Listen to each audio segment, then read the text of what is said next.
Good evening, everyone. Welcome. I wanted to thank you for being here despite all the traffic and all the games that are happening out there. We're competing with a lot of things, apparently a lot of traffic, but we're going to get started because we don't want to wait for too long. So first and foremost, I would like to really thank you for taking this evening to be here with us. It's really it's a dream for all of this to be happening tonight because for many months we've been organizing an event that would really bring together people who believe that poverty does have a solution and social impact can be created. And here we are today to really hear some of the best and top experts in this area. I want to share with you that many years ago I was studying psychology, an undergrad in psychology at UCLA. And I really was hoping to contribute to people's well-being in that way. And my sister came to visit me, and she asked me to sit in a class that was a Harvard professor teaching why some countries are poor and other countries are rich. And that class completely changed my whole trajectory. I abandoned my degree in psychology. I moved to Washington, D.C., and I started studying international development and policy, and soon joined a lot of international institutions on projects on how to really transform the world in poverty reduction and in social change.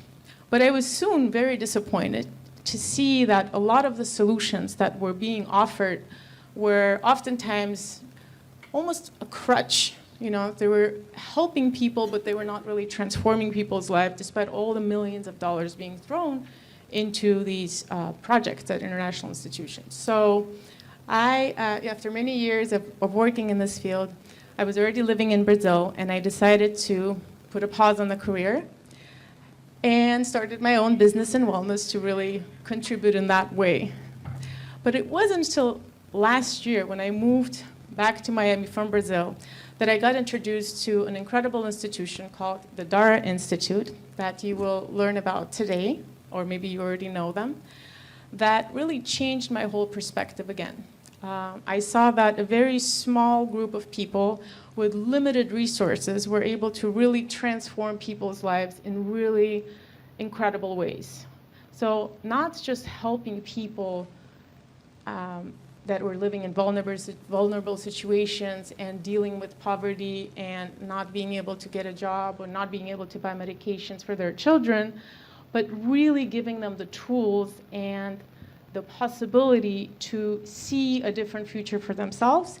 And then within the 2 years of the program, really stepping out and becoming different, going into a different situation, creating their own life.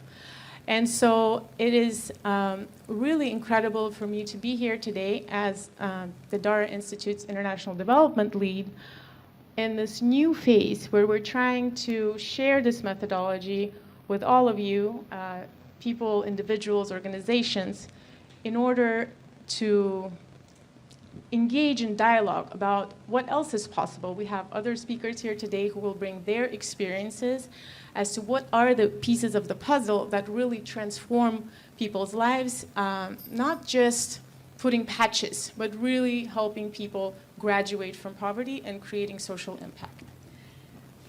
And today we have the privilege of having some of the top experts in this field and engaging in a knowledge creation process. With private sector, we have academia, we have the civil sector represented here. And I will let our wonderful, beautiful foreign correspondent from Globo News, Sandra Coutinho, introduce them to you in a better way. So Sandra is the face you probably recognized, especially if you're Brazilian. She has been on the news, tirelessly sharing the news with us. I watched her on many occasions when I was in Brazil.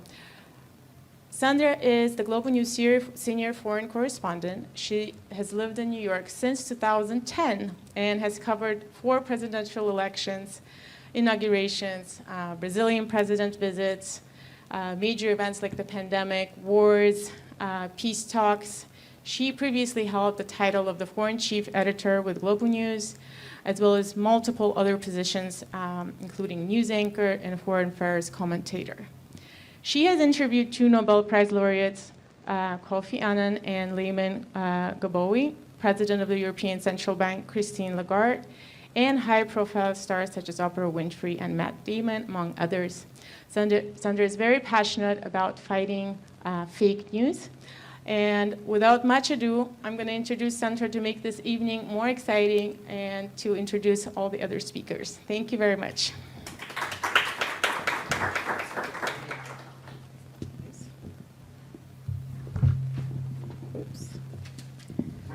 Thank you, Bella. Well, when I first heard about the Dara Institute, it was 15 years ago when my mom retired as a psychoanalyst on her private office, and she decided to work with very vulnerable populations at Dara. So she was offering psychoanalysis to very poor people, and she was so passionate about it because it was a way to give back to society and to really learn what their needs were and how to make change and how to improve social inclusion. The method that the Dara Institute has to do that is to really listen to what people have to say. It's, as we say in Brazil, it's not like teaching, it's not like just giving them fish, it's teaching them how to fish, but by listening to them, by listening to their abilities to do that. And years passed, she worked there, she was passionate about the project, and last year she passed unexpectedly. She was 83, but she was healthy. She walked by the beach as she did every day, and she went home and was watching TV and never woke up from these TV naps that some senior people have. And 1 month later, totally by chance, I met Vera Cordeiro, which is the founder of the Dara Institute, in a fundraising in New York, where I live. And then I understood why my mom was so passionate about the Institute. Because, just by hearing from Vera, you can tell how much she could improve lives of so many people, thousands of people. It's 32 years. The project has been going on for so long. And she was able to make this impact on so many people's lives that it is, something was going on. And then it made me just want to be here to try to be a little part, a small part of that. So I'm not here in my foreign correspondent capacity today. It's not about the news. It comes from the heart, my presence here. That's why I wanted to introduce the other people that are presenting today and speaking to you. So Adriana Machado, please. Robert Hacker, Hans Hicker, and Vera Cordeiro. I didn't see her yet. And then she's coming? Oh, she's online. Oh, I didn't know that. Okay. So we're going to start with Adriana Machado, which is the founder of the Dara Institute and former CEO of General Electric in Brazil. And she's going to talk to us about the role of private sector in promoting social changes. Thank you so much for the kind introduction. Thank you for the invitation, Vera and the Dara team, to be here. Thank you, Bella, for organizing this gathering and this event. And thank you, all of you and each one of you, for making time to be here today and join us in this conversation. Because this is not us talking to you, either here or online, but it's actually sharing some thoughts. And we would love to hear you too in the Q&A part. So my role today is to speak a little bit about the role of the private sector in doing good, making change. I was very fortunate and privileged to have worked for big organizations like Intel and General Electric that had the power to make a lot of impact happen across the globe. And I was engaged in projects that mobilized people in different communities and had strategies, so the so-called corporate social responsibility. With Intel, it was all about, I'm laughing here because Bob is next to me and we were kind of rivals at that time. But Intel was all about giving computers to people in general, right? And selling them, yes. But teaching, helping teachers use computers to begin with when nobody was using technology in education. So there was a big angle of education, but also telemedicine and all of the other angles that kind of diverse from the use of technology that we are now more aware of. And with GE being in so many different sectors, so from aviation to healthcare, transportation, and all sorts of energy, we had a little bit more diversified strategy with a corporate social responsibility.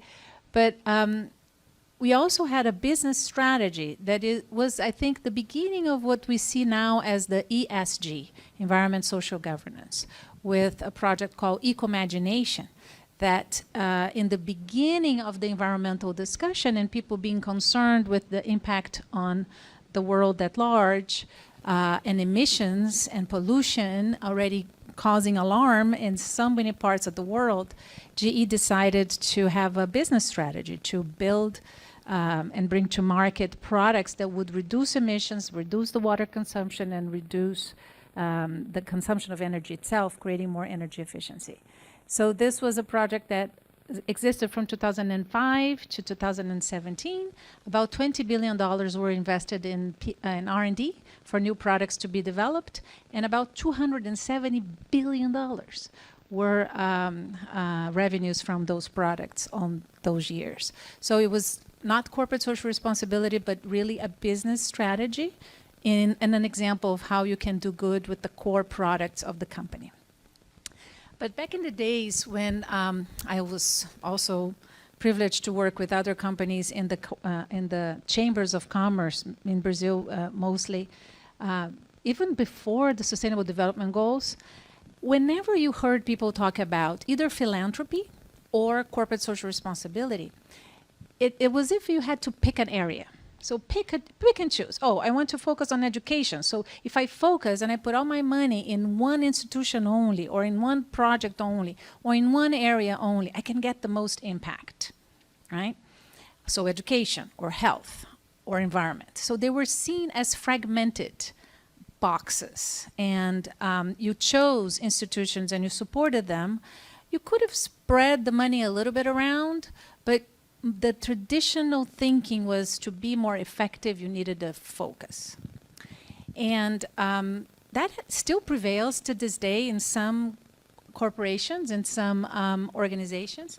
But I see that after John Elkington coined the term triple bottom line, and this was 1994, and then he withdrew it from the market in 2018 because it wasn't really doing its job. People were already expanding the way that they measure things, measured results. So measuring not only the financial returns, but also how they were doing in terms of their social impact. And some of the environmental metrics were beginning to start. But it was still, in 2018, very much the standards for accounting, but not necessarily the transformational idea that John had to begin with. So he then understood that in order for you to really promote change, you need to be systemic. You don't do just for checking the box. You don't just add an accounting procedure or new metrics to say you're doing what you're supposed to do on the side, or you're creating efficiencies. So we now see that there are some initiatives that can produce more impact than others. And you can choose where and how to promote that impact, because there are more options around. And I think that's a little bit of the story that we're going to hear from Vera too.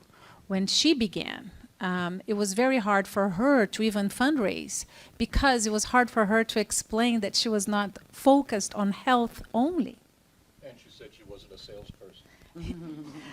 But you can now see that when you start integrating different aspects and not fragmenting, not separating, you produce the impact you desire much more than when you focus directly, laser focus on the problem at hand.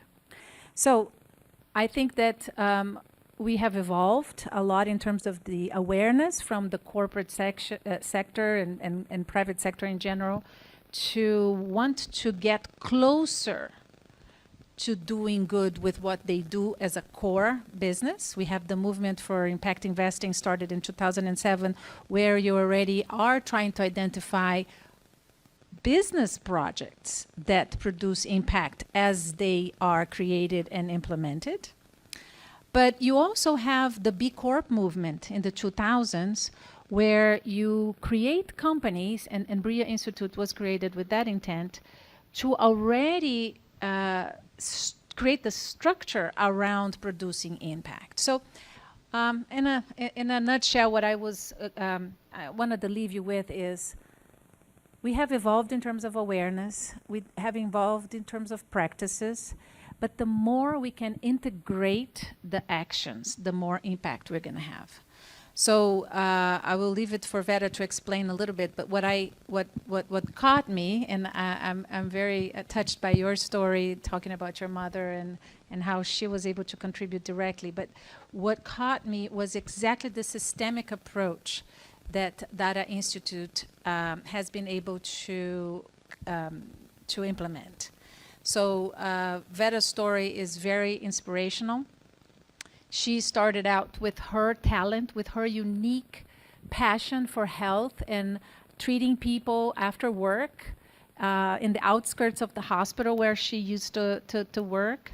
But she understood that just giving them the health care they needed, the treatment, the diagnosis, the medication, and sending them home wouldn't do the trick. Usually people come back because there are other factors that are interfering. And if you don't tackle all of them, or at least a good number of them at the same time and in relation to each other, the impact you're going to produce is much more limited. So data is a true example of how you can produce impact by being systemic, by integrating different factors that lead to the conditions that people needed your help to begin with. And I believe that all of us as citizens who donate our own money to institutions and causes, and as organizations and corporations that have a strategy to sell or do good with what we do, or even to do corporate social responsibility on the side, we can be a little bit more effective if we learn from the example of data, if we implement this more systemic methodology in the projects we have, and if we align and join forces with each other in these conversations that are already taking place all over the world. I think it is time for us to look at what the patterns that we have lived by have caused and find alternatives that are more regenerative, that are more collaborative. And the data model is definitely inspiring, and I can't wait to get to Vera's part to hear more from her. So thank you so much. Not only inspiring, but also replicable. It can be done anywhere in the world where there is inequality. The problems can be different, but the solutions can have to come from the vulnerable people that are heard by data, which I think is one of the strengths of the Institute. Well, now we're going to hear from Robert Hacker. He's startup director of Florida International University, and he will talk about the transformative power of education in ending poverty and creating social impact. It's nice to be here. Thank you to my buddy, even if she did work at Intel.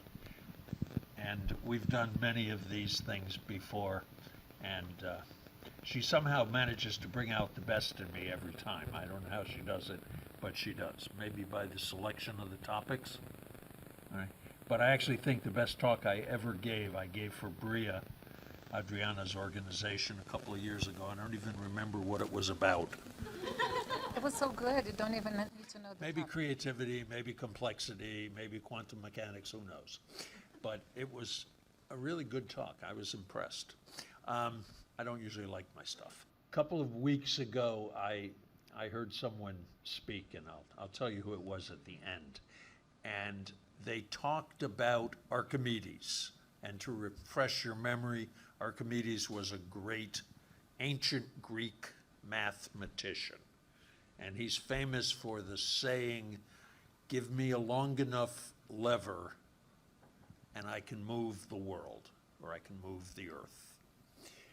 And the speaker proposed that the lever he thought could move the earth was Catholicism.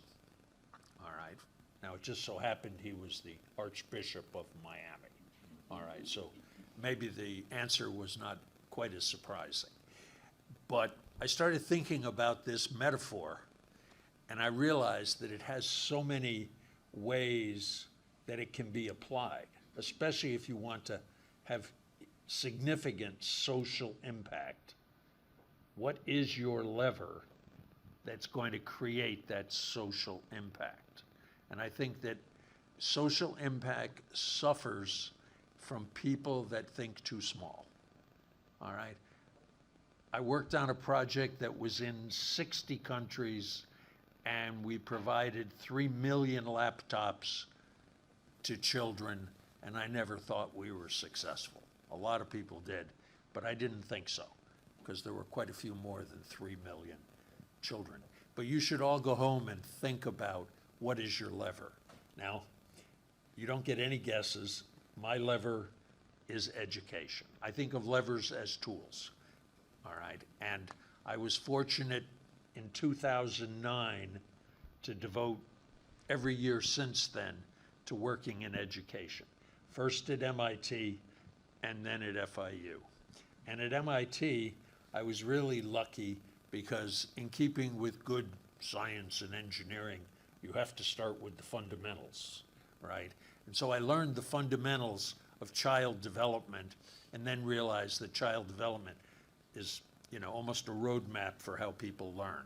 And I've subsequently discovered that the way children learn is the same way you do research properly. And if you're an advocate for the capitalist system, doing entrepreneurship properly follows the same model that children use to learn. That's a different lecture. You have to come back. All right. But this knowledge of fundamentals got me thinking about, if I'm doing education, what are the fundamentals that I need to have in place to really be successful? And so I kind of put together these Lego blocks in my mind that explained it. And the first Lego block, your mother would be very proud of me, was that the children needed to have self-esteem. That the biggest problem with children from underdeveloped economic communities is their self-limiting behavior.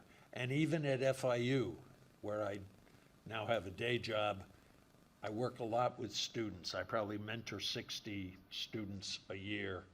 It's not part of my job, but I do it because I enjoy it. And the very first thing you have to do is you have to make them realize that they are limiting their behavior and that they have the ability to do much more than they think. The second part of education is realizing that you have to generate self-directed learning. All right? We have so much information, doesn't matter what field you're interested in. You're out of date in a year if you're not self-directed to explore it and to understand it. And what we found in the One Laptop Per Child project all over the world were these examples of self-directed learning. In Uruguay, the students only went to elementary school for half a day. All right, so there were 2 sessions. And what we noticed was kids sitting on the curb outside the school in the morning to get the internet connectivity for their computers because they wouldn't be allowed in the building until after lunchtime, all right? Whenever you have positive unintended consequences, you're on to something, all right? And that's how I knew that we should keep at this one laptop per child. Third piece is inclusion, all right? I don't talk about discrimination. I don't believe you understand a problem until you can state it in the positive. So I want to foster inclusion, and I want to talk to people about how do we create equal opportunity for everybody everywhere. And so I talk about inclusion. Now, after I had developed these three, I felt pretty good. And then I read a book by a Nobel Prize winner named Michael Spence. And Michael Spence got an economics Nobel for introducing information theory into economics. That's another lecture. But information theory basically talks about the notion of asymmetry of information. And the way it works is you can have positive and you can have negative asymmetries. So if I know more than you do, I can take advantage of you. If I constantly have better information and know more, I can consistently take advantage of you, and that makes you poor. And so what I realized was all three of these first blocks were great, but if I didn't give people access to information, all right, I wasn't going to succeed. And what I've come to realize, for example, 90% of the minority people that are business owners in certain neighborhoods in Miami are sole proprietors, 90%, which is a very high percentage of sole proprietors. It turns out in those same neighborhoods, 75%, this is good statistics, 75% of these people do not know that banks lend money. 75% of the people didn't know. So if you think about why are these people stuck in sole proprietorships, part of it is they don't have access to capital because they don't know that the banks lend money. Shame on the stupid banks, all right? But that is the connection that I see. And that not understanding that banks lend money is a negative asymmetry of information. So my view is you do not understand your problem, your social problem, until you can identify the negative asymmetry of information, all right? So education is my lever. It's a tool. You need a tool. Second is this point about negative asymmetry. If you have to understand the negative asymmetry of information to really understand the problem. Thank you again for having me. So now we're going to listen from Hansli Hickler. He's the CEO and founder of Ellipsis Advisors, and he's going to talk about the business of social entrepreneur, leadership, and social transformation. I think that's what I'm going to talk about. Yeah, I Depends what think comes so. out of my mouth. I'll start by saying, Oi, Vera. I can see her in the reflection there. Vera is one of the people that changed my life. She introduced me to this whole concept, and I'm very grateful to her for that. There's this concept called shared value that talks about the 3 P's of profitability in business: profit, people, and planet. That we all have an obligation as business people to not only think about the bottom line, but we need to think about the bottom line of the planet and the communities that we serve as business people. And when I tried to explore that a little bit, I met this organization called Ashoka, which supports social entrepreneurs. And I met that guy over there, Bruno, who was a member of Ashoka. And through that, and this organization called YPO, I happen to be the education chair for this organization called YPO. And since I wanted to learn more about social entrepreneurism, I created an event. And I invited Ashoka and some other speakers, and Vera was one of the speakers. She came from Brazil to talk about her business of being a social entrepreneur. And that's sort of how I got into this gig. And, you know, I was a CEO and I'm doing this, and then I moved back to Asia and I run this other company and tried to like put that 3 Ps of the balance sheet thing into practice. And, you know, there's this thing about being a leader that says people won't trust you unless you're vulnerable, right? Your vulnerability makes your team vulnerable. You become transparent with each other. If you're transparent, you trust each other, and trust is what creates great teams. And so one of the things that I presented to my new management team is, listen, I can't come to work unless I bring all of me to work. And I sort of explained who I am, and I said that social P that I believe in is 2 things: bringing people out of misery, which is what Vera will talk about, and women's education. Because for every child that is educated beyond the age of 12, it's exponential, not only what the future of that child will be, that young girl, but also in underdeveloped countries, it's the women that run the show. Actually, it's probably the case everywhere.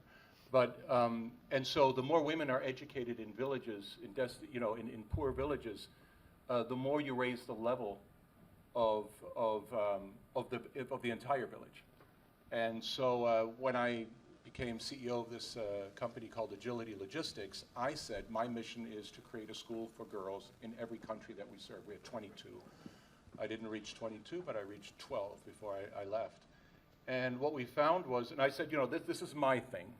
And I told my country managers, you can find your thing. We're building a school in your country, but you find your thing that you have a passion for, a social passion for. And it was a really, really great thing. And in many cases, which is what the 3 Ps is about, if you, and you were talking about this, if you have a social mission as a business person and you leverage whatever it is you do with your company to create or to foster that, the two go hand in hand. You can actually make money if you build schools for girls in countries. I won 3 big pieces of business in Indonesia from multinationals, and in my bid to them, I said, by the way, if we get your business, I will build a school for girls in that area. It was a mining company, believe it or not, the first one. And they contributed dollar for dollar. They liked the idea so much. Now, I don't know if I won the business because of that, but I certainly know that that piece had a big impact on them, you know. And so I just really encourage people as leaders that we understand the obligation that we have around this shared value concept. And there's so many ways that we can take our passion, whatever it is, and turn it into good. We have a lot of influence. We have a lot of, you know, we have a lot of resources at our disposal. And so as part of my Ashoka thing, I then met Vera, and I dove right in. You know, shortly, I think 3 years after meeting Vera, we started working together a little bit through Ashoka. And then I quit my job in Agility and moved back to Florida and started my own business. And one of the things I wanted to do was spend about 20 to 30% of my time with social entrepreneurs. And at that time, I was probably working with 10 Ashoka entrepreneurs all around the world whenever they needed logistics experience.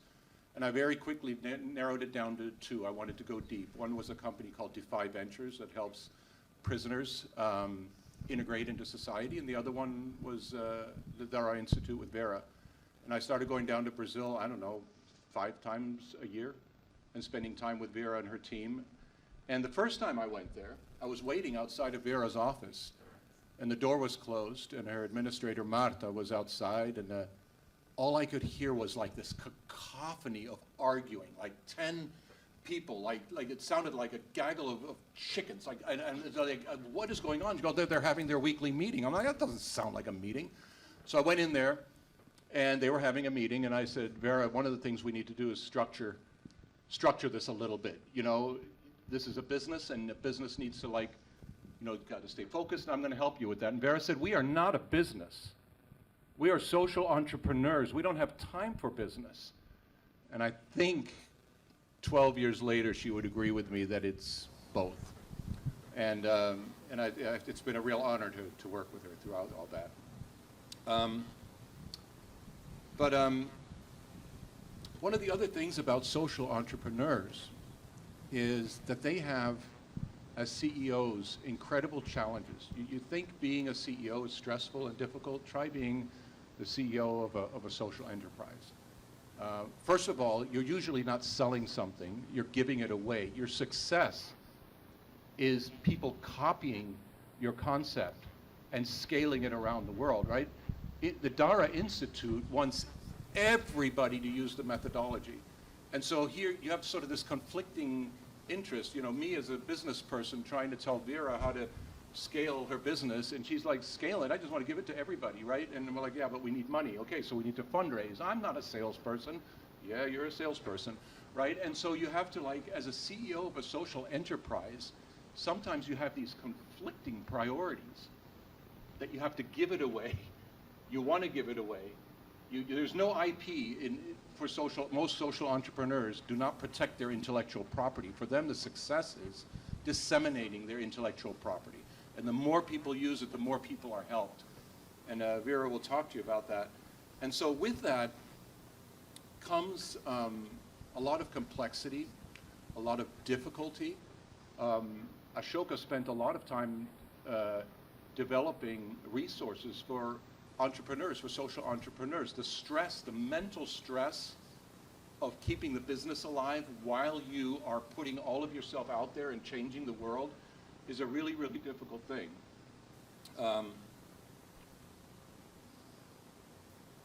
You know, it's like I have to make a bottom line in my business. She has to change the world. Who's got the hard job, right? So that's sort of how I think about it. And you know, you're thinking about fundraising and volunteerism. And so, you know, one of the things that I believe in a lot, that I learned from Vera, is this concept of social inclusion. Is that as long as there is a world of the poor and a world of the not poor, the two will never meet. So how do you bring those worlds together? Now, where Vera and Instituto Dara comes from, that's Rio de Janeiro, which is one of the most blatant, like, visual manifestations of the social divide. You know, you have the beautiful Ipanema beach, and 2 blocks behind you have some of the poorest people living in the favelas. And so how do, you know, when Vera talks about social inclusion, it's like your mother, right? You know, Vera talks about, like, it's the opium of the well-to-do is to work at Instituto Dara, because I'm not sure if the mothers she helps get more reward than those of us helping the mothers, because it gives you this engagement.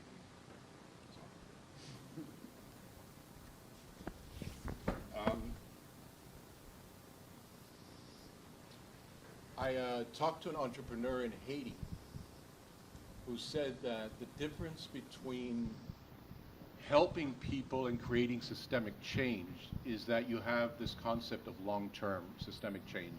In Brazil, we call it longo prazo. You have to be really looking way, way out to understand what systemic change can do. And many NGOs do really good work, but it's very tactical. So this entrepreneur from Haiti told me when they had the earthquake, airplane loads of T-shirts and jeans and socks was sent to Haiti. Airplane loads, like, you know, for years. And they were helping people, right? Well, there were entire communities wiped out. People who, what did they do? They made clothes and sold it on the street. Same thing in Haiti. Airplane loads for years of chickens got sent so they could lay eggs and they could give eggs for free to the people. Well, there were micro communities of people that had like 2 chickens each, one to eat the eggs and another one to sell the eggs. And these are people that are at the margins of survival. And so here are these NGOs bringing stuff in, and it's not just, you know, for months, it's for years. And in essence, they're destroying these microeconomies. And then they leave, and all those people are marginalized. And so we have to be very careful when we try to make change that we're creating systemic change. And this is why, you know, the work that Vera does with these women, this 2-year plan, is that at the end of the plan, they're standing on their own 2 feet. and able to survive on their own. And that's pretty amazing.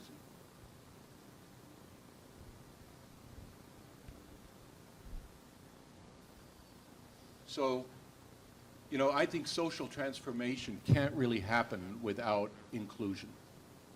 That's sort of for me, has become the bottom line after about 15 years of doing this.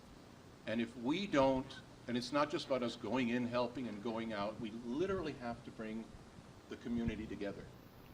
And when we do that, we all gain from it. But more importantly, we're actually sewing the fabric of eliminating that social disparity. And that's the only way that you can create systemic change, is when the fabric comes together. Because while, you know, one person's providing the fabric and another one's sewing, and at night they go home, you don't have that change. And this is why I think, you know, when you hear Vera talk about how volunteerism plays such a role in her work with these people, and she probably had 100 chances to say, you know what, enough of volunteers, I actually think I can pay these people. She'll never do that. No matter how much fundraising she does, she will never get rid of this concept of volunteerism, because when people put their heart into something, it sticks and the fabric comes together. So that's.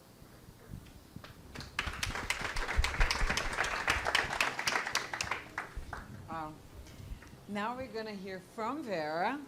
I can be here like for 10 minutes introducing her, because with all we heard tonight about her and the Dara Institute, you already know that she built something that is like really amazing and that helped thousands of people in Brazil to get what Hans was saying, social inclusion.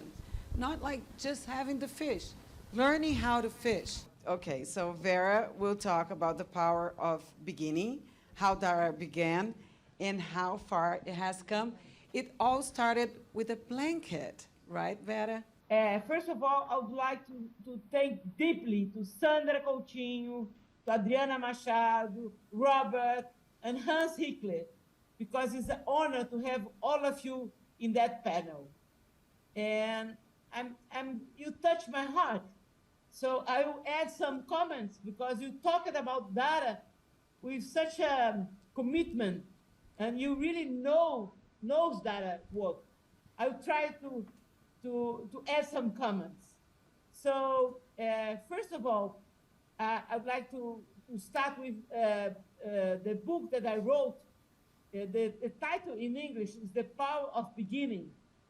I will start the explanation about that, including my book, because this book started with a problem, and the solution was in the problem.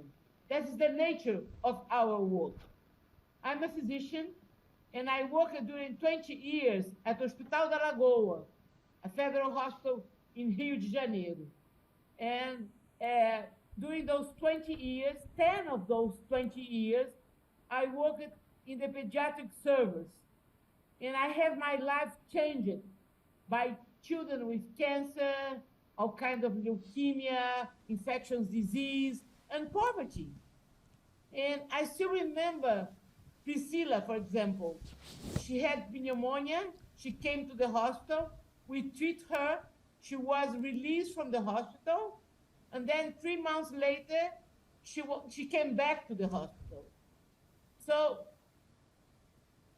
hundreds of children I saw in the same vicious cycle: disease, hospitalization, rehospitalization, and death. It was so clear for me, this vicious cycle, but I have no idea how to break this vicious cycle. I knew that I want to break this vicious cycle, but I have no idea, because all over the world, traditional medical care is based not only in the social determinants of health, but is based in the physical body. So I understood I have to break this vicious cycle. And to break this vicious cycle, I have to go beyond the hospital walls to create something totally different. So I went to Parque Lage, our headquarters, started in, that was Padre Omir and the social determinants of health.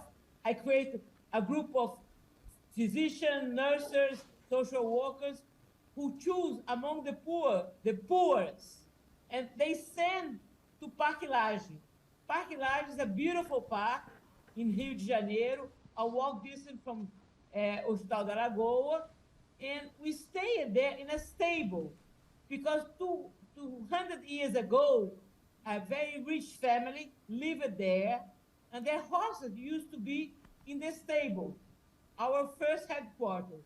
So I stayed there with 40 volunteers, as Hans told. I love the volunteers. More than 1,600 volunteers passed through the institution.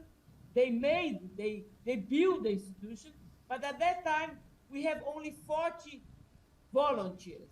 And I started raffling things from my house. I started raffling, I remember my husband used to work for IBM. He traveled a lot, thanks God.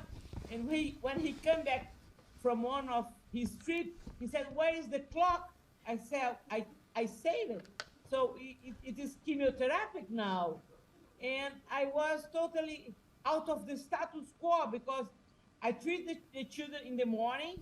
I went to the stable in the afternoon, and I make this triage group to send vulnerable family to the stable phase, to the stable headquarters, and we start the volunteer to listen very carefully, not only for the disease of the child, but for this what later I learned it was the social determinants of health. But at that time there is no name. And I was very upset. I said, my goodness, who am I? I was a physician in a stable, selling things and wanting to fight poverty with no resources. So then a friend of mine, João Cláudio, said, go to a shocker. I went to a shocker and I passed through 9 months interview. I was very upset with a shocker. If they don't trust me, I don't trust them.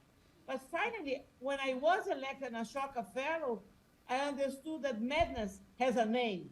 I was a social entrepreneur. I didn't know the name of the madness, And I remember social workers saying, Vera, you want to work in health, education, housing, income generation, and citizenship, but that is the government program. I said, I am very tired of government. I want the civil society to be the government.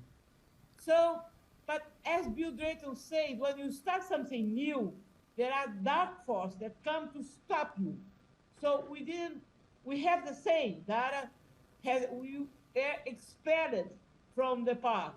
So we stay in containers and in tents, and we have to have 500 families at that time in those places, containers and tenders, because we didn't want to go out of the park. The neighborhood of this beautiful park didn't want poor people in a park that rich people used to go. So that is a real problem. But I went to the President Fernando Henrique Cardoso, and he signed a decree, and finally he said, now you are allowed to stay in the park. Doutora Ruth Cardoso, our former president, she went to a board member. She built a pink house where we stayed for 20 years.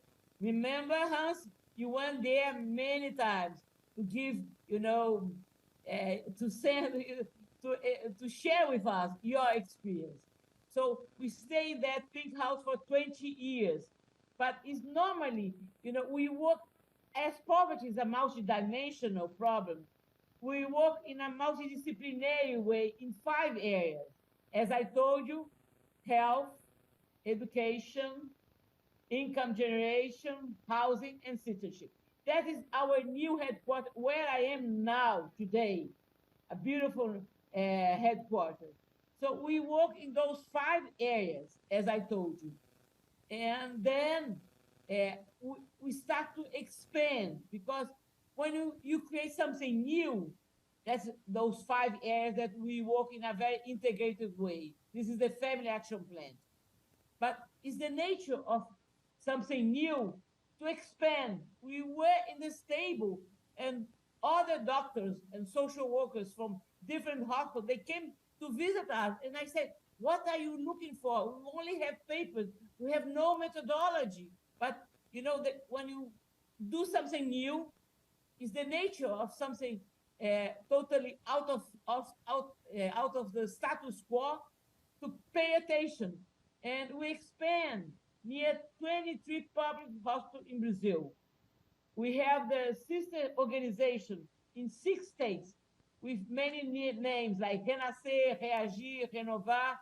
And we became a public policy in one of the largest cities, Belo Horizonte.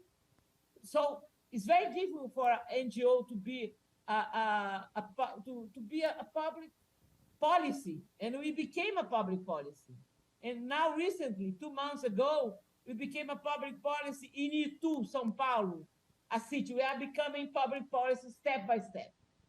So the next one, please, Martha, that is one of the rooms of Dara in our new headquarters. You can see in that room there is psychologists, doctors, lawyers, pedagogue, engineer, architects. And what is the family action plan? The family in nowadays came from 7 places. They came here and we established with the family goals that they have to achieve. It's not top-down. We co-create goals with them. We co-create what will be in the health area, for example. We say to the family, and they know that they have to vaccinate the children. So they have to prove the next month that will come to Dara that they already vaccinate their children. We teach them that sometimes we transform the house. We go to the house is so falling apart that we build a new house for the family. And normally we build a kitchen, we repair the bedroom where the children are, and that makes a huge difference in their life. And we send them to job training. Next, please. So that is a real case. It's Rita case.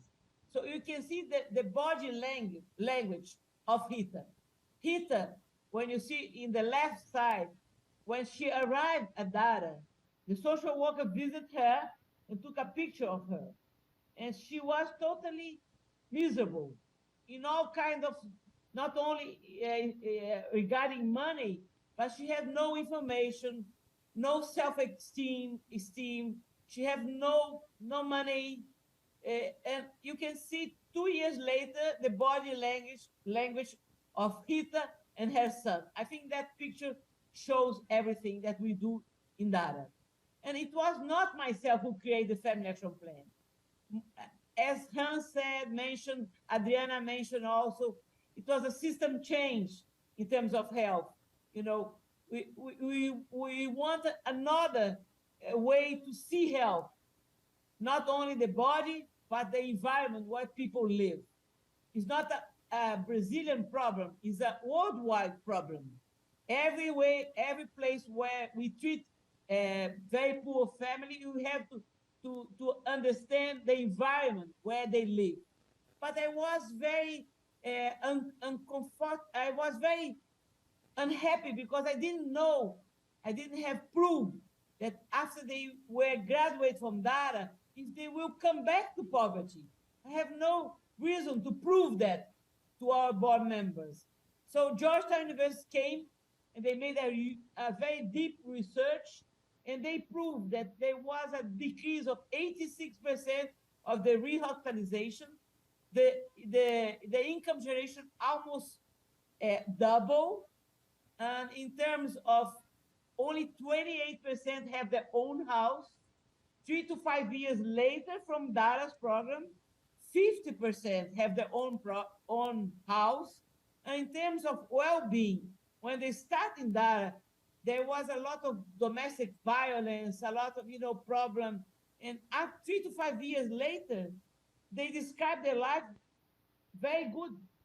It changed completely. So when people say about sustainability, when government talk about sustainability, say, my goodness, Dara is a proof that it's possible to interfere and to help the family. We help the family to understand their future. And they start to have self-esteem and to have their own money. So they change their life. We help them to change their life, but they change their life. Normally, black women, all the poverty in this world is in the hands of women and black women. Next, please. So the new area of data is the knowledge area, because we understood that the treasure of data is more than 3 decades of knowledge how to deal with poverty, how to eradicate poverty. So we didn't want to stay the only organization that knows how to deal with poverty. We choose 7 the best in Rio de Janeiro, very recognized institutions, and we established the HUPEB, that we hub to eradicate poverty. And there is a platform, but there is panels, workshops, and many things that we are doing. But the main objective of this area is in 2 years, 1 year, 2 years, to make a great movement of the civil society with business people and government to change the reality of Brazil. Because as you know, you live in Miami and other place, but we are living a not declared civil war.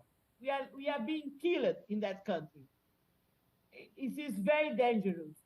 And that alone cannot end poverty. But we know people that committed their lives as we committed our lives to eradicate poverty. And if we make a movement of 100 institutions, social organizations, and companies, and the government, we can change, we can be more equality, we can have more justice in that country. So I want to say the impact we did. We transformed the life of more than 85,000 people directly.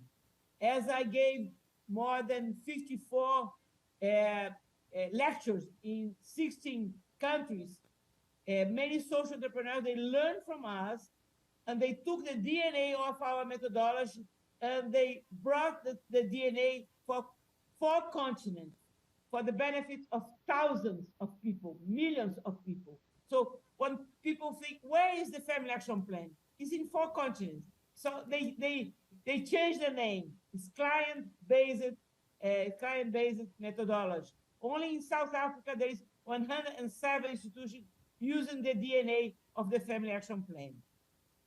So next one, please.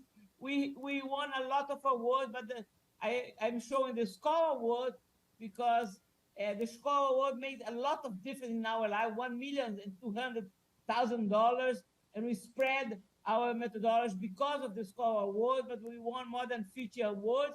But the best award is when the family here, the grandmother or the mother, they hug us. When they hug us and they say, you changed my life, that is everything. Next, please. That I was in Switzerland for a workshop, and there is a man from a bank, and he said, if I have money to give for a social entrepreneur, I will not give for you because you have no focus. You work in 5 years. And Muhammad Yunus, the owner of the Nobel Award in 2006, he hugged me. He said, this man never saw a miserable person in front of him. Dara Institute creates a very powerful methodology to improve the poorest among the poor. And to end my presentation, I love people who live near me doesn't want to listen to that statement anymore.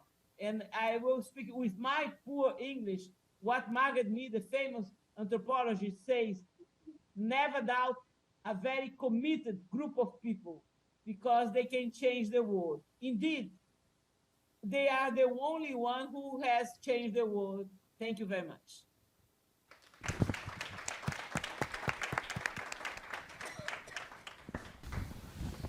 Now you can address any questions to any of the 4 people in this stage and for Vera. But while they're warming up, I just would like to make a comment here. So you could see from Vera's presentation that this has been a long journey. So she has learned from her attempts and her mistakes, has received support from different organizations. And the key to her success is exactly the way of dealing with a complex issue in a decentralized way and tackling it at the same time from different fronts, so creating synergy. And I just wanted to say that that what Vera explained was very brief. You have books in front of you that will explain a little bit further the details, and we're here to have a conversation. So the aspect of becoming a public policy was also something she mentioned that I would really encourage you to ask more questions about, because when you join forces with other organizations and you tackle the issue from different parts or different fronts at the same time, and you can become a public policy to help the government also integrate funding and action from different fronts, you can sustain action for a long time. And that's what the methodology is all about. So I just encourage you to ask questions about that, because she has a great deal of experience doing that from her perspective and point of view. Hello, Vera. I'm Katie. I actually was on a flight from Peru a couple hours ago. I live in Huanchaco, Peru. And I am 10 years ago, I started a nonprofit called Hands on Peru.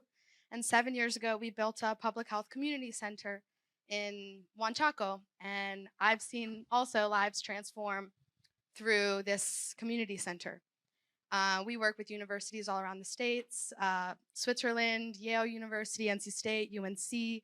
We're getting the attention now of the local government and of the local health, MINSA, Ministerio de Salud, that actually the godfather of our clinic has like a really high position now in Lima. And so he's trying to help us. And my question is, you know, I've put in 10 years of work and 7 years of working directly with the community, and I feel like I've created this like beautiful like plan, like scheme, and but then there's always that, really what does it take to get to that next level of like real large scale impact? And seeing Vera's presentation and reading today about the Dara Institute, I'm like really inspired, because I feel like what we've done can be replicated and can get more, but it's I just I'm just what what can I do?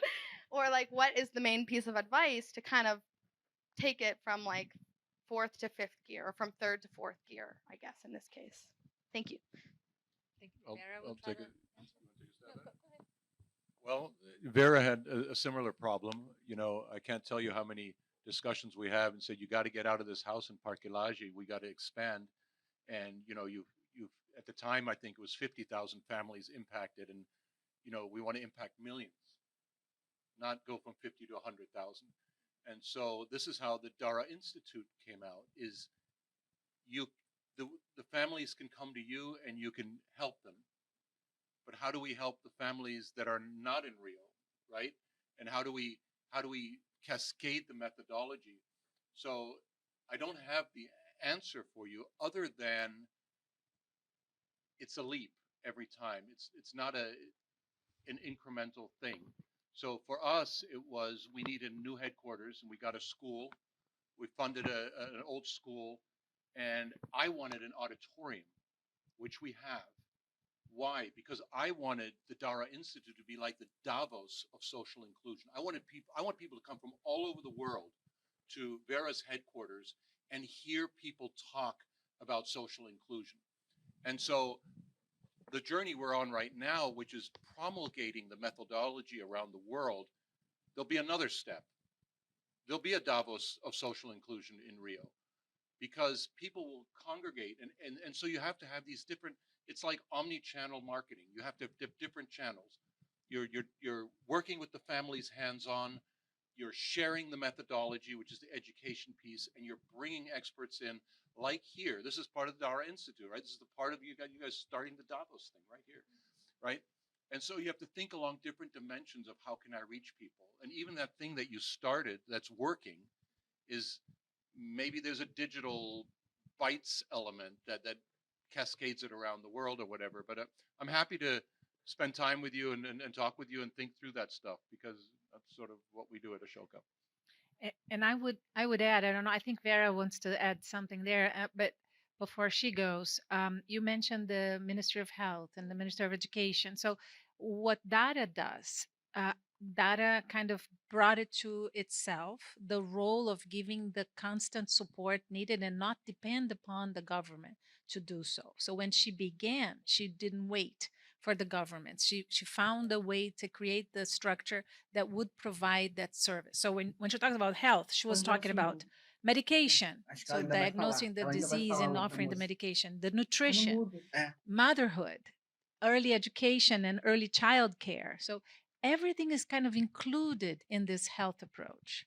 When you're talking about education, you're also talking about, okay, how to deal with if you have young kids, but also adolescents. Or how about the parents that need to also learn how to read and write to be able to get better jobs?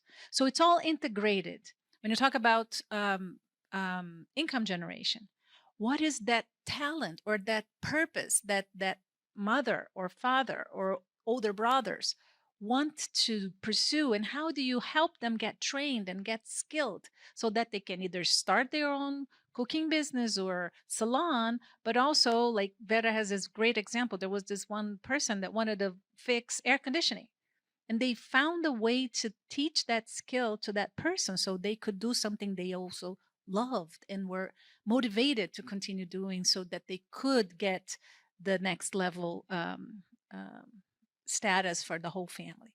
So it's one thing is integrating the action. So you can start with outside partners, but the more you can integrate the connections of the different parts, I think it will work better. Sustaining it over time, but something that Vera mentioned that is key is the commitment. So you have professionals on one side suggesting things to be done, but you have the family in the center committing to things that they will do, because you don't convince anybody of anything. They have to be convinced by themselves, but they can be supported in that journey to get there. I would say one more thing too. However many people you think you're helping, it's probably 10x that. You know, I worked with Vera with a woman in one of the favelas, and they renovated her house. They taught her how to be a hairdresser. Renovated her house. Downstairs, she had a hairdresser. She employed her two sisters. So the work that Vera did and her team did with that one person was 3 families were brought out of misery, right? And so it's very, when you work in communities that have need, the viral effect of help is really exponential. And so, you know, we talk about, oh, we want to change the world. Well, sometimes the world is a community, and the impact you can make in a community by focusing on that community. You know, like I teach entrepreneurs, I help entrepreneurs, and you know, they work in Brazil and they say, oh, I want to go to Mexico, I want to Peru, I want to expand. I'm like, wait a second, Brazil.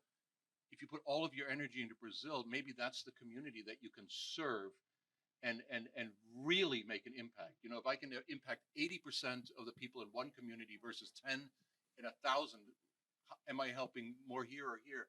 So I would encourage you to also understand, where can I play best to have the most impact? And I guarantee you're having more impact than you think you are, always. And another thing that they helped create was this knowledge hub. So definitely, let's see how you can get in touch with them and take advantage of this 32 years of work that they have already done, and see the learnings, the lessons, and how you can apply some of the lessons learned, and kind of leapfrog the way out into your community and beyond. Sometimes Huanchaco's a little isolated. I'm like, what's Yeah, going on up no, in here? connect. And I'm so glad you came. So thank you so much for coming here, and we'll definitely talk more. Thank you. Vera, you want to say something? I don't know if I understood very clear your question, but I have a lot of lawyers that already explained, Adriana and Hans explained how we deal with the problem and how we grow. But what I have to say to you is, before you think about how to scale, I think it's very important to prove the concept. You have to deal, for example, if you are dealing with poor children or poor people, you have to try many things, empowering them, doing fundraising to hire new doctors, new psychologists. You learn with the problem. Is that I started my explanation talking about the power of beginning, the book, because the title explains that the solution is in the problem. So you have to go deep in the problem that you are trying to solve. And step by step, you are trying to understand what's the best path, the best way to overcome that problem. It's not easy because many times you have the idea, for example, I need a new psychologist, but you don't have the money to pay the psychologist. So you have to fundraise to pay the psychologist. But you don't have, to give up to have a psychologist because you need a psychologist. Although you have volunteers, you need sometimes the child is very depressed. The mother wants to commit suicide. So you have to hire a psychologist. And that takes time. I think I never believe in some very profound work that deals with poverty that doesn't take time. It took 3 decades to not to be ready, but 3 decades to understand more deeply what will change the life of that child, what will change the life of the mother. And we are already trying to understand more deeply. I think for 100 years from now, we are trying to understand more deeply the problem because the solution is in the problem. And when you find the solution, in our headquarters, we have a bell. The mother, they ring a bell when they finish the program. And everybody cried because you see when she started Dara program and when she finished. So before trying to scale, the best way to scale is to prove the concept, to prove that you really transform the life of those people. And it was not us. When people come to visit Dara, I always bring a mother to talk about how she arrived at Dara headquarters and how she is now. Because the mother is the best way to explain how she changed her life. Hello, Vera. So my name is Madeleine Takour. I run the Children's Movement of Florida, our statewide advocacy organization for young children. And if I understood correctly, part of the magic of this whole approach and project is about asking questions. And I wonder if Vera in particular, or maybe you all can share, what are those conversations like? Because I think so often when we think about doing the work differently, you can't do it till you realize how simple it is and are inspired by an example. Well, I know Vera will definitely jump in a little bit, but I just want to remind of 2 things she already said. So the answer is usually in the problem. And then there is a systems thinker that says the problems don't want to be solved, they want to be understood. So that speaks directly to what you were saying. So the more you find channels to listen and understand what's going on from their eyes, the better response you will be able to provide to them along the way. Yes, yes. But let's see what Vera has to say, because she has experienced that for much more than I have. So I'm sure she'll have something to add. As far as I understood your question, what kind of conversation we have with the families, with the head of the family. Normally, we talk with the head of the family. And normally, they are woman, Black woman. Sometimes there is the father. But as far as I understood your question, I'm not sure if I'm right. You want to understand what kind of conversation each person establish with the family. Is that your question? Yes. Yes, Vera. Yes, Vera. Okay, normally it's a very deep conversation. For example, as I told you, and Hans mentioned many times, and Adriana also mentioned, we work with a lot of volunteers. And the volunteers, they don't have to be psychologists, architects, doctors. They talk from their hearts. So the mothers, they came and they start to talk about their life. I will give you an example. One day, a mother came to Dara in the pink house where we were for 20 years. And she said, I have a problem because my son, he used drugs. use a lot of drugs. I don't know how to deal with him anymore. I took him to some psychiatrist, but he continues to use drugs. And then the volunteer, she opened her heart and she said, my son used drugs as well. And that was so powerful because I was not there. It was the volunteer and the mother. But the mother, she went out of the headquarters and she didn't know who I am. And I asked her, did you like that organization? What do you like from that organization? She said, I like because the volunteer. I explained the problem of my son with drugs. And she said she had the same problem. So we change ideas, we change experience, what works, what doesn't work. And she invited me to come next week to have more conversation about her experience and my experience. So I'm dealing with a human being. So that's one case. But there's another case, for example, the doctor, Doutora Silvia Cordeiro, Lordeiro.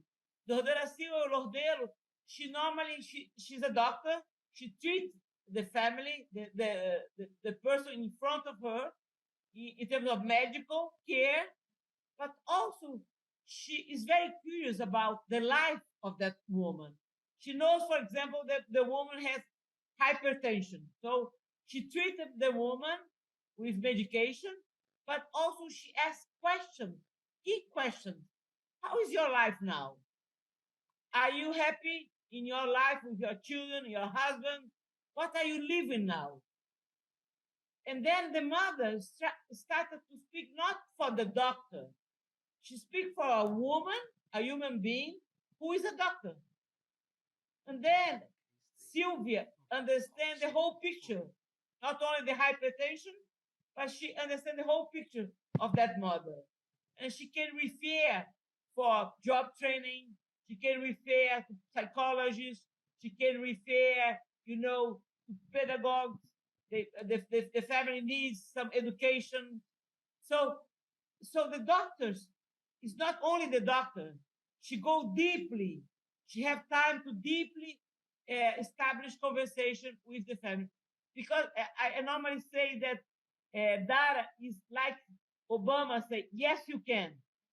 The family, the head of the family, she arrived here totally destroyed. She said, I'm totally destroyed. My life has no sense anymore.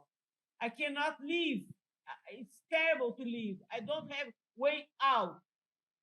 And every person that she speaks, a volunteer, a doctor, a psychologist, a nutritionist, what they say is, yes, you can. Talk more about your life. Tell me, what is your day by day? Then just the fact that she is talking about her life, she's talking loudly. So she understands not only the problem, but the solution. And sometimes the mother came with the solution.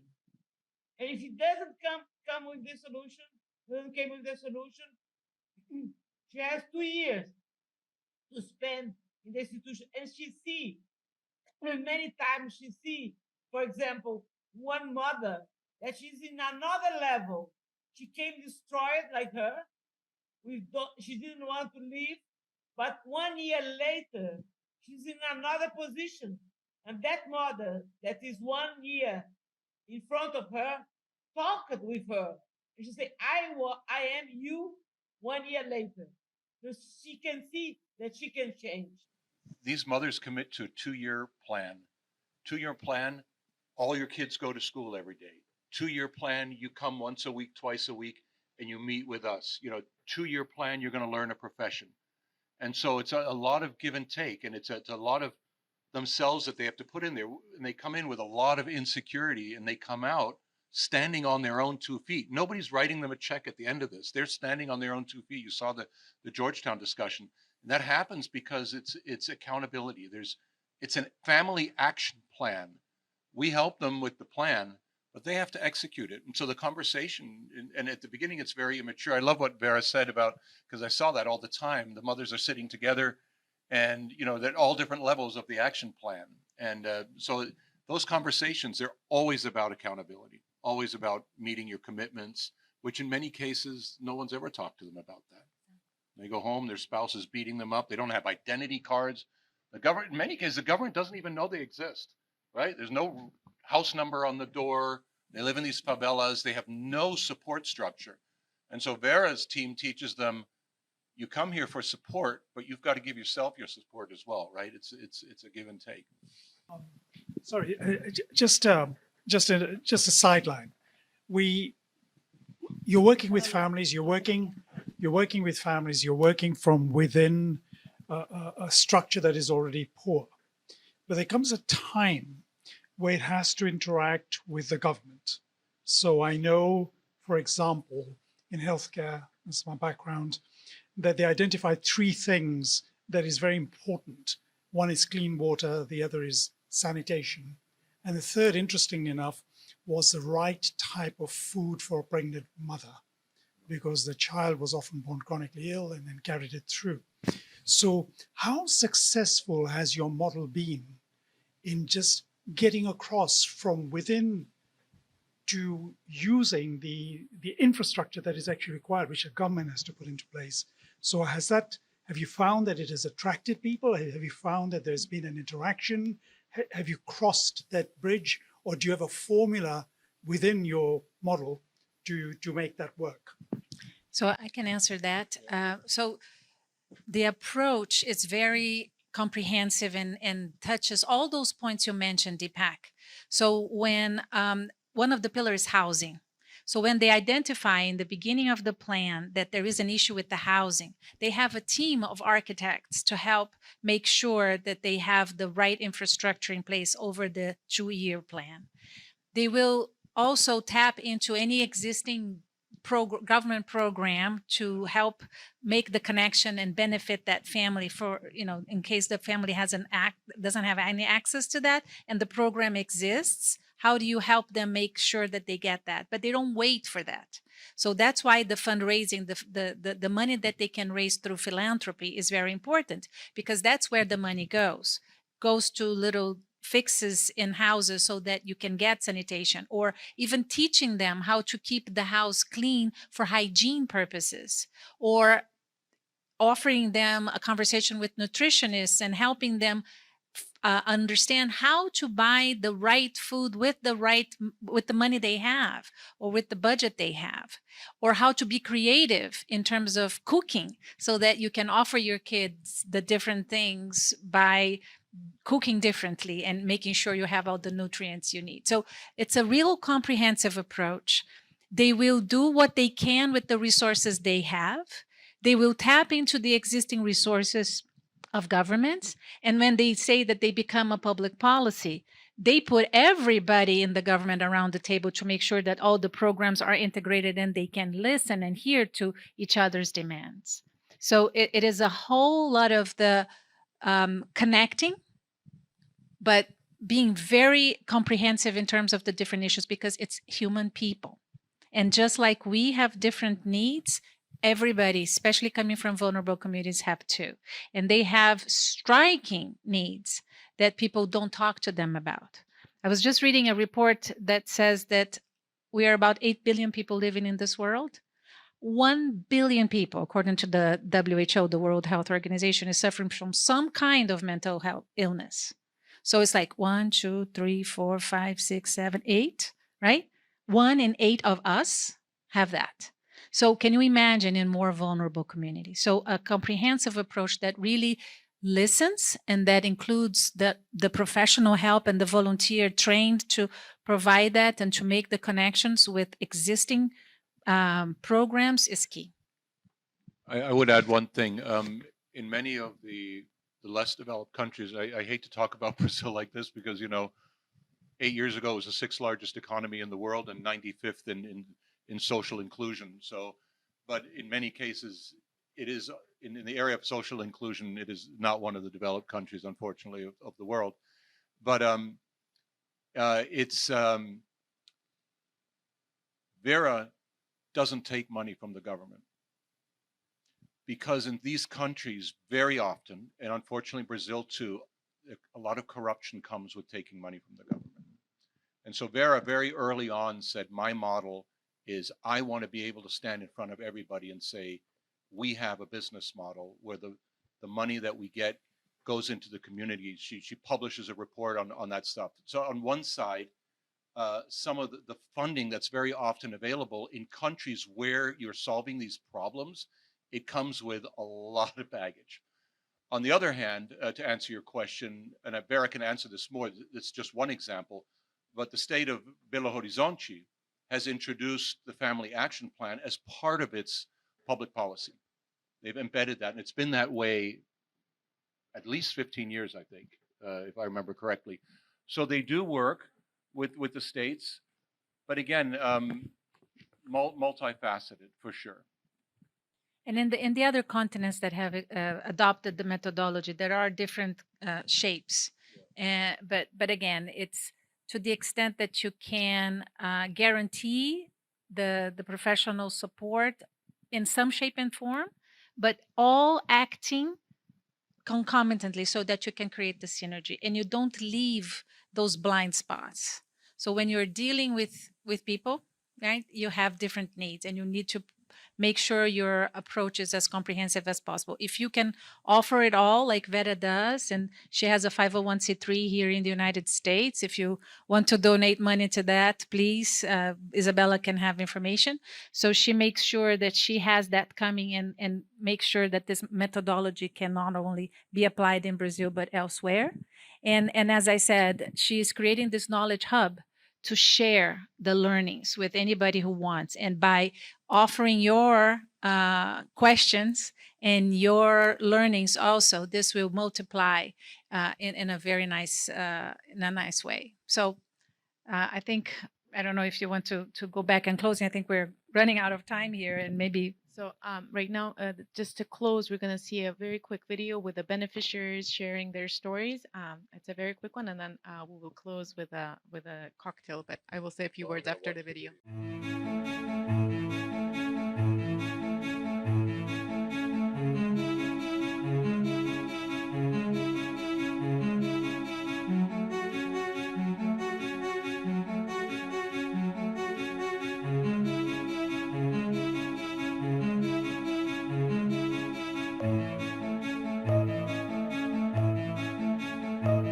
Aqui a família é novamente entrevistada e é feito junto com ela. A gente pergunta, como é que você se imagina sustentando sua família? E à medida que a família vai progredindo, ela vai percebendo que ela é capaz de trabalhar em saúde, educação, moradia, renda e cidadania. Então são traçados metas para essas famílias, né? A gente vai dar comida, remédios, mas em contrapartida, elas têm que fazer cursos profissionalizantes e elas sabem que elas têm que gerar renda para se autossustentar numa média de 2 anos.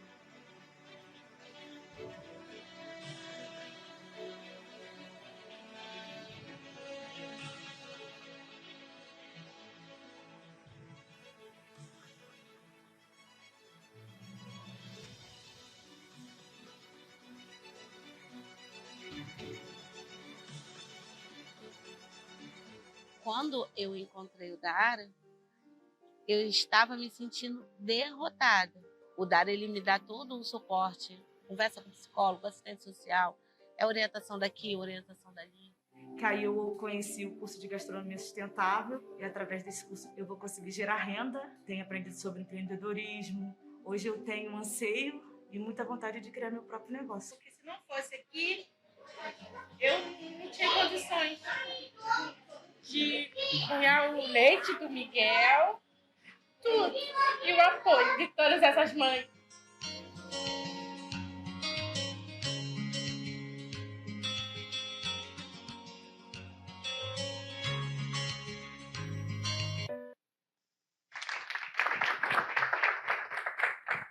But I just wanted to thank you for being here. I want to thank the board of directors for helping us organize this event. I want to thank all of the speakers for the very inspiring conversation, for Vera staying up late, it's 2 hours later in Brazil, for sharing her inspiring story with us, and for the Idea Center for opening the space for us to be able to host this.